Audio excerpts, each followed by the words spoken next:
Guys, Nina D here with FFL Limitless, and today we have a very special guest that we're super excited to hear from. Hello, Mackenzie Masson. How are you? Hello, Nina D. I'm doing great. We are so excited to have you on today. Everyone's been looking forward to this. I am pumped to be here. Thank you so much for having me on. Of course. So tell us a little bit about yourself, what you were doing prior to insurance, and how you found FFL.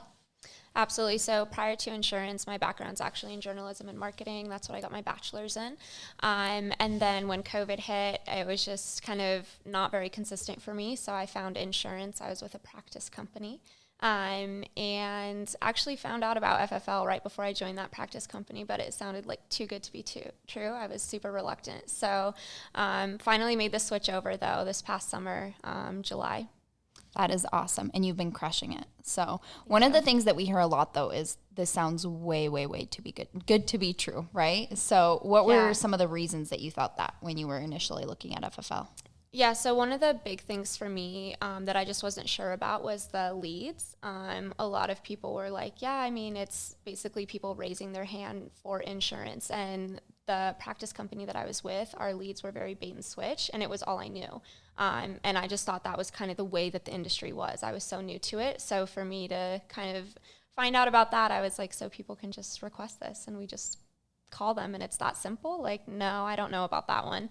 And then the biggest thing too as well was like the comp.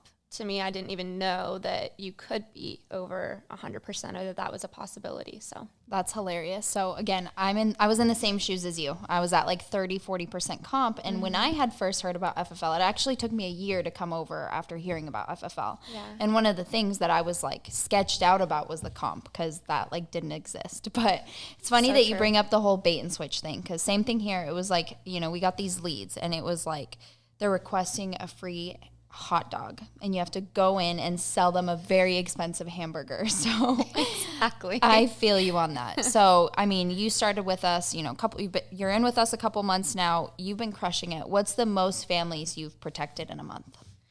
Oh gosh. I guess the most families I've protected in a month would be like 22, 23. Yeah. I think that's 100%. Your biggest month was 23 families protected, which is amazing. Thank you. Talk about some of the lead types that you're running, and then we'll go from there. Absolutely. So, for pretty much all the leads I do stick to the CRM for the most part. I really am a big fan lately of the direct mail mortgage leads. I just think that regardless of whether you're running field, if you're doing text appointments, if you're doing virtual, just the fact that they filled something out that you can show them with their own handwriting on it just gives you a ton of credibility right up front, and they remember it very easily. So I love those, and I think those 1 month internet leads as well are just kind of gold. Awesome. And how much do those cost? So the direct mail leads are going to range. They have 1 to 3 month old leads, but typically like up to $11 for those. And then for the 1 month old internet leads, those are like $4. Isn't that amazing? I know. I seriously, I can't even believe it. Plus work spots discounts. 100%. And explain work spots a little bit, because a lot of people don't actually know what work spots is. Yeah, so I think work spots is really important to plug into that, like especially when you first get started with FFL, because one, it's going to immediately plug you into an office near you. You're going to get connected right away with like our culture, and you also get exclusive lead discounts. So I don't even know how many offices do we have at this point, like over 200. Yeah, exactly, like 200. So you can go in near you, meet other people, like you have other people to work next to if you're doing your dial days, and you can hop on, of course, like on the Zoom as well.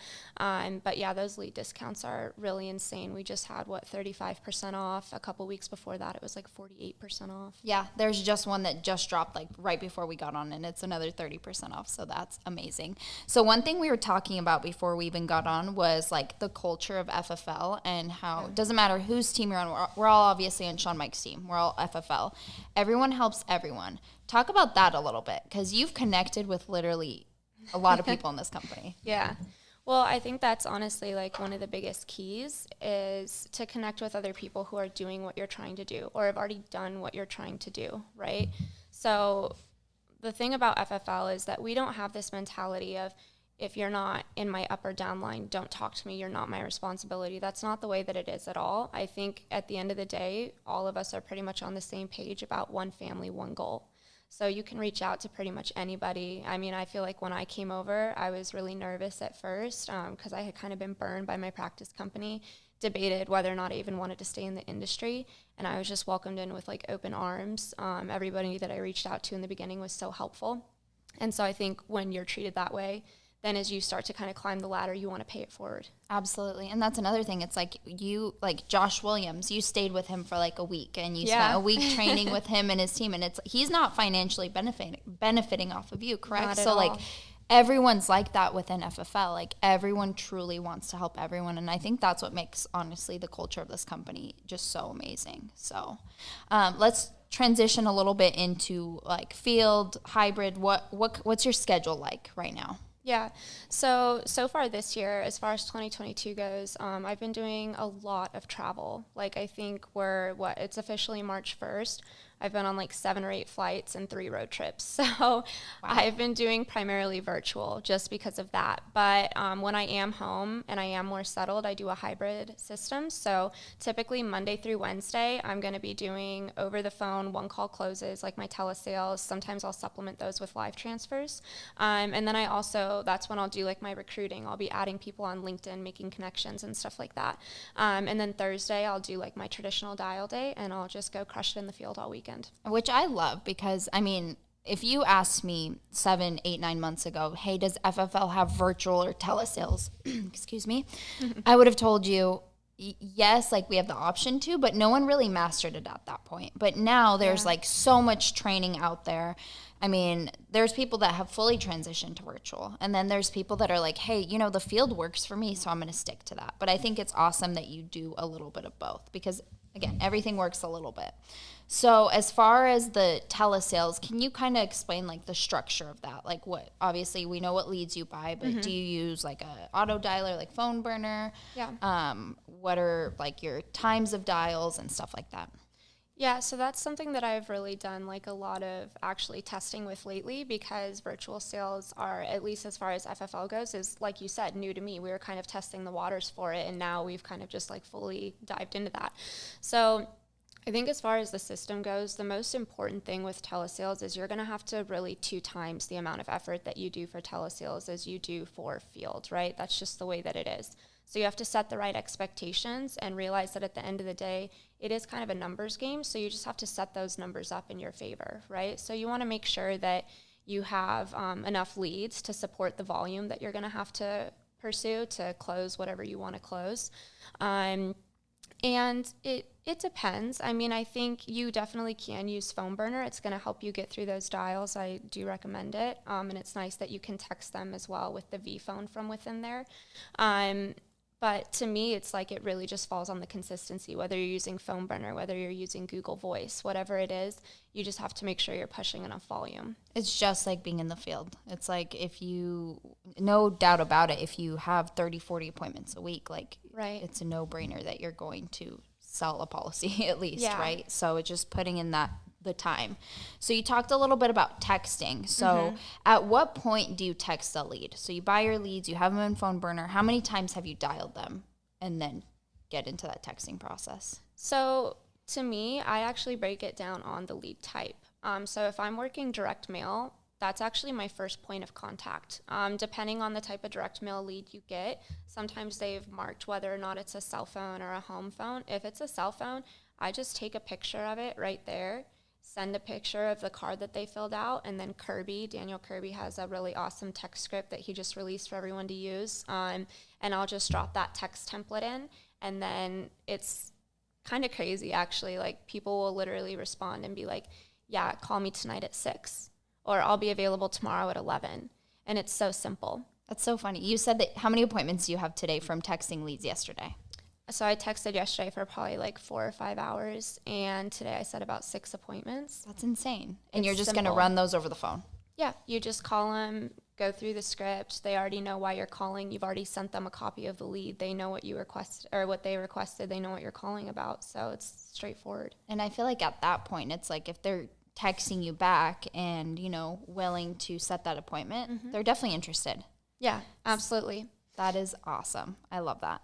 So as far as building your agency goes, what are some goals you have for the year of where you want to be with your agency, as well as personal production as well. Sure.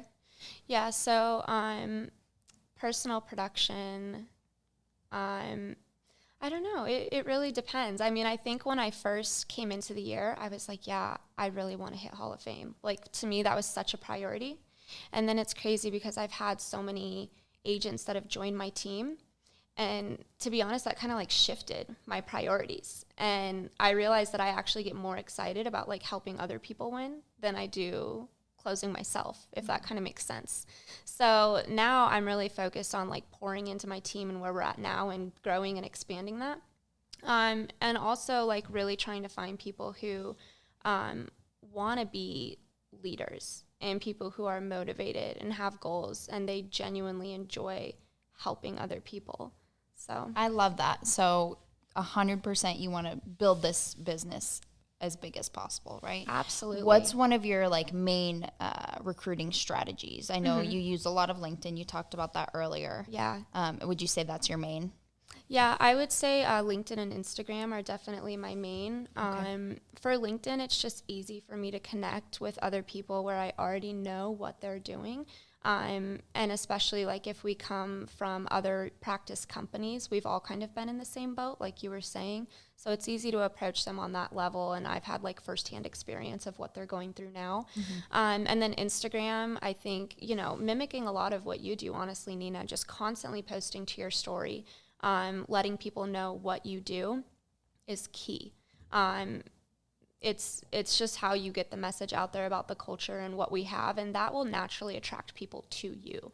So I think with Instagram, I definitely have like more people approaching me, and then LinkedIn is kind of more of just like a genuine conversation. We already know what we're talking about. Right. So there's attraction marketing, which is what you're talking about, where people actually reach out to you because the posts you make or the stories you post every single day are appealing to them. Yeah. Where LinkedIn is more of your cold kind of messaging and reaching out to people. So obviously that, like with the LinkedIn approach of things, like it requires a lot of messages. Like you're not going to just reach out to 1, 2, 3 people and expect to recruit them all, right? Yeah. So it's a lot of activity, just like dialing. How many messages or how many people do you add every single day on LinkedIn? So on LinkedIn, I have a goal to go through and add 20 people a day and to have like genuine conversations with at least 5 of them. That's awesome. And here's what I've realized is that on LinkedIn, because it happens to me, you get so many just like generic messages where like as soon as you approve the connection, they're sending you a message and stuff.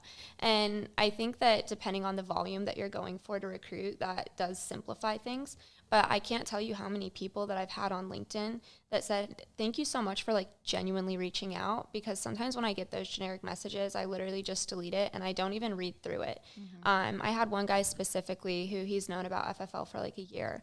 And he was like, I learned so much more out of this conversation just because you took like a genuine approach than I have from like any of the other conversations that I've had. So rather than just copy and pasting a message where it's like, hey, highest comp. Because like what I've realized with LinkedIn is that for a lot of people, it's not about what comp they're at, or, you know, there's something missing, or there's a problem that's going on with their where they're currently at. And you're like, our job is to find what's missing for them and help to point them in the right direction, right? Yeah, absolutely. I love that. So awesome, Mackenzie. Well, we're super, super excited to see, you know, what you're able to build this year. I mean, you are full blown attack mode so far. Like you're on a mission. So thank you so much for coming on. And that's all for now. Bye-bye.